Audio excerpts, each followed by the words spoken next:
Terima kasih Anda masih bersama dengan kami. Bagi Anda yang baru saja bergabung, kami hadirkan kembali 3 berita utama hari ini. Seorang nelayan diringkus usai kedapatan membawa sabu-sabu seberat 2 kg dari Malaysia.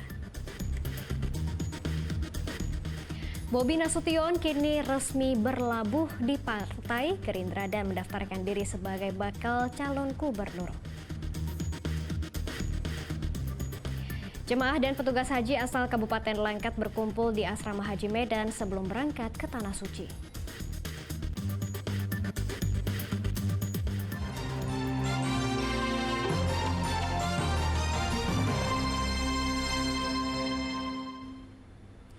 Keanggotaan Partai Bobi Nasution akhirnya terjawab, bukan di PSI yang diketuai Kaesang, sang adik ipar, namun Bobi Nasution kini resmi berlabuh di Partai Gerindra dan mendaftarkan diri sebagai bakal calon gubernur setelah dipecat keanggotaan dari PDIP.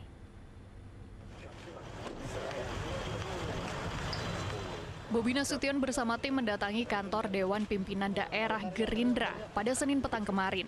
Di kantor yang terletak di Jalan Sudirman, Medan Polonia ini, Bobi diterima langsung oleh Ketua DPD Gerindra Sumatera Utara, Gus Irawan Pasaribu, serta sejumlah pengurus lainnya.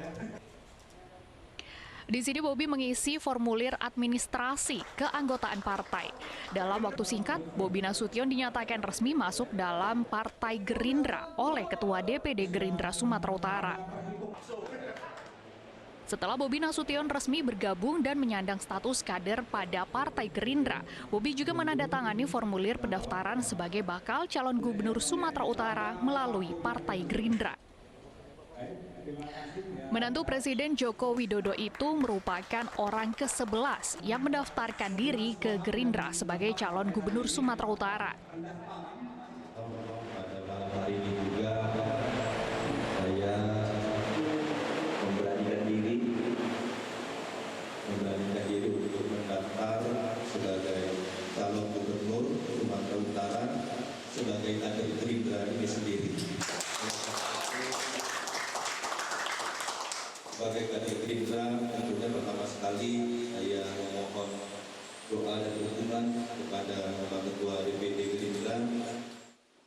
Sejumlah nama yang terdengar santer bakal bersaing dalam kontestasi Pilgub Sumatera Utara 2024, diantaranya Edi Rahmayadi, Musa Rajeksya, Bobi Nasution, JR Saragi, mantan Bupati Simalungun, Nixon Nababan, mantan Bupati Tapanuli Utara. Dua nama lainnya dari luar Sumatera Utara, namun dikenal luas, digadang-gadang bakal ikut bersaing, yakni ada Basuki Cahayapurnama atau Ahok, serta presenter kondang Charles Bonar Sirait. Tuti Alawiyah Lubis melaporkan dari Kota Medan. Jemaah dan petugas haji asal Kabupaten Langkat Kloter 6 Embarkasi Kuala Namu Medan diberangkatkan ke Asrama Haji Medan pada Senin sore. Rombongan kemudian berangkat ke Tanah Suci pada hari Selasa.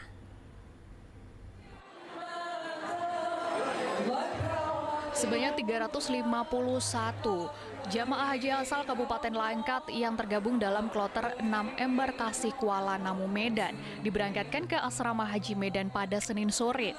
Rombongan terdiri dari 140 orang laki-laki dan 211 perempuan. Pemberangkatan ratusan jamaah haji ini dilepas oleh unsur Muspida Kabupaten Langkat yang dipimpin oleh PJ Bupati Langkat, M. Faisal Hasmiri. Pemerintah Kabupaten Langkat memberikan bekal kepada jemaah haji berupa sambal pecel dan sambal teri. Pemberian bekal dilakukan secara simbolis. Keberangkatan para jemaah haji ini diiringi rasa haru oleh keluarga dan kerabat sebelum masuk ke dalam bis. Dari Kabupaten Langkat ada sebanyak 360 orang diberangkatkan termasuk petugas haji.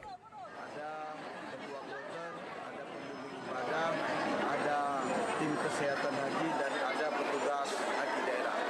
Terima kasih sama Pak Bupati yang terus memberikan perhatian khusus kepada jemaah haji Langkat sehingga seluruh jemaah haji Langkat terfasilitasi baik dari pembinaan keilmuan untuk mendapatkan informasi haji dan ilmu haji, dan insya Allah dari Kementerian Agama terus memberikan sosialisasi haji kepada seluruh jemaah. Sebelum diberangkatkan, Pemkab dan Kemenak Langkat telah memberikan informasi dan sosialisasi serta pembinaan terkait rangkaian haji di Tanah Suci. Diharapkan para jemaah haji diberikan kesehatan agar bisa menjalankan rangkaian ibadah dengan baik. Muhammad Hamdani melaporkan dari Kabupaten Langkat. Pemerintah Kabupaten Serdang Bedagai membagikan pupuk bersubsidi dan benih kepada petani di Desa Pematang. Dengan pembagian pupuk dan benih ini diharapkan Kabupaten Serdang Bedagai tetap jadi daerah yang dikenal sebagai lumbung beras karena potensi dari hasil pertanian padinya.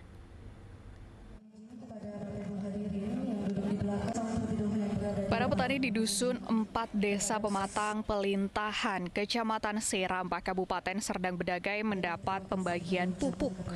Jumlah pupuk yang diberikan sebesar 10 ton pupuk bersubsidi dan 256 benih. Pembagian pupuk bersubsidi dan benih padi ini adalah bentuk kerjasama antara Pemkab Serdang Bedagai dan pihak swasta. Ya, untuk menaikkan produktivitasnya, kan selama ini kita sudah mendapatkan rata-rata panen kita 6 sampai 6,5 ton.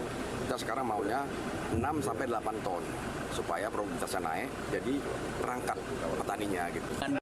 Sebelumnya, para petani sempat mengeluhkan dengan mahalnya harga pupuk saat ini yang berdampak terhadap kualitas hasil tanam. Bantuan ini memang sangat membantu dan sangat dibutuhkan oleh petani karena permasalahan kelangkaan pupuk dan mahalnya pupuk yang ada saat ini, sehingga bantuan ini memang sangat-sangat membantu di tingkat petani Desa Pematang Pelintahan. Bang, ini yang diberikan ada berapa banyak, Bang, dan apa jenis pupuknya? Yang diberikan pada saat ini adalah pupuk Ponska, yaitu pupuk NPK, yang terbantu adalah atau yang diberikan adalah sebanyak 10 ton atau 10. Diharapkan kedepannya kondisi tani khususnya di Kabupaten Serdang Bedagai semakin membaik dan semakin menemukan solusi dari setiap kendala yang dihadapi termasuk penanganan hama yang dapat merusak hasil panen para petani.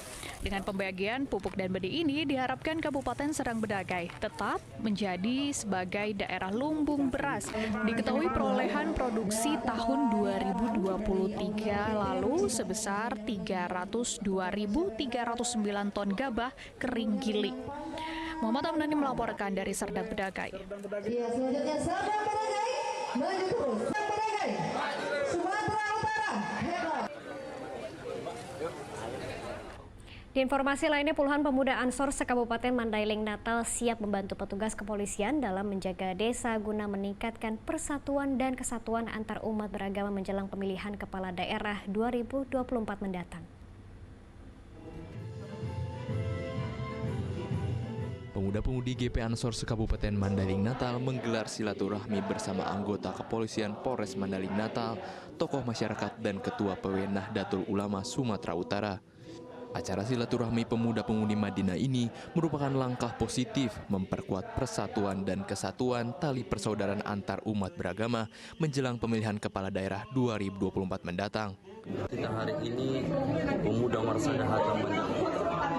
Jadi kami pengurus GP Ansor berinisiatif melaksanakan acara silaturahmi bagaimana mengajak pemuda-pemuda Mandailing Natal ini biar ikut serta dalam menjaga keamanan dan ketertiban masyarakat. Karena ketertiban dan keamanan masyarakat itu bukan hanya tugas dan tanggung jawab Polri, tetapi merupakan tugas para pemuda-pemuda Mandailing Natal.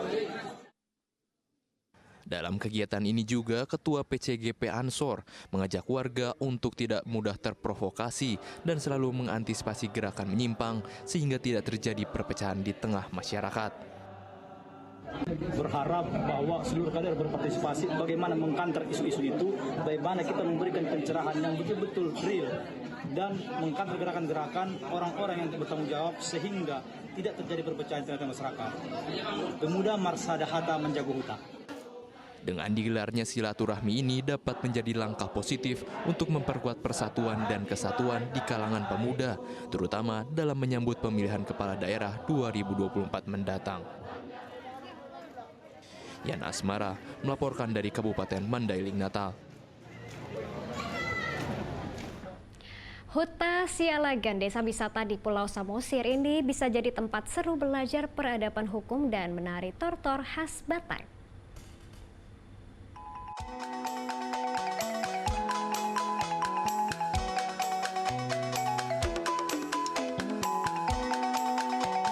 Huta Sialagan, sebuah desa yang ada di Desa Ambarita, Pulau Samosir. Di desa ini terkenal dengan batu persidangannya yang dinilai sebagai peradaban hukum yang lahir di Tanah Batak atau saksi sejarah penegakan hukum yang berkeadilan di Pulau Samosir. Selain itu terdapat jajaran rumah adat Batak, mulai dari rumah Bolon, rumah Siamporik, dan rumah Sibola Tali. Namun yang tak kalah seru adalah panggung tarinya. Di sini pengunjung tak hanya melihat, tetapi juga ikut manortor atau tortor sambil memakai topi dan selendang ulos yang sudah disiapkan pemandu wisata. Gondang mula-mula atau tarian pembuka akan mengawali rangkaian hiburan untuk pengunjung. Lalu gondang somba atau tortor kehormatan. Nah, di sini tarian mulai seru. Namanya gondang marhusip atau tarian untuk mencari jodoh. Jadi pengunjung membuat lingkaran dan berputar. Lalu mereka berkumpul di tengah seperti saling berbisik berkenalan. Lihat tuh, wajah malu-malu kucing. Jangan-jangan beneran dapat jodoh di sini. Setelah itu gondang alop-alop atau tortor saweran. Pengunjung diminta memberikan retribusi seikhlasnya sekaligus melemparkan beras sebagai simbol menebar rezeki. Terakhir adalah gondang hasahatan sitio-tio atau tortor penutup. 2022 lalu Huta Sialagan rampung direvitalisasi. Penataan ulang pada 2020 hingga 2021 sebagai bentuk konservasi budaya dan menjadikan Huta Sialagan sebagai wisata yang menarik dan berkelas.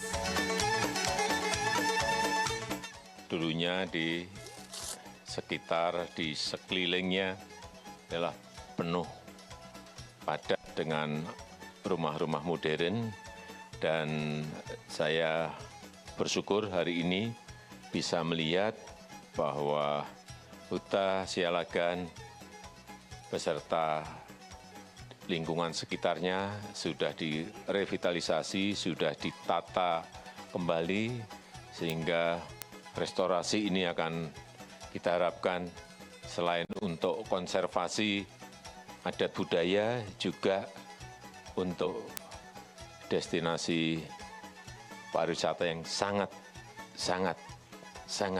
menarik. Tiket masuk ke tempat wisata ini hanya Rp10.000 per orang. Dijamin, Anda tak hanya belajar soal penegakan hukum mula-mula kala itu, tetapi juga terlibat langsung dalam keseruan budaya Batak dari Huta Sialagan. Nadia Kartika, Muhammad Kadafi melaporkan dari Pulau Samosir.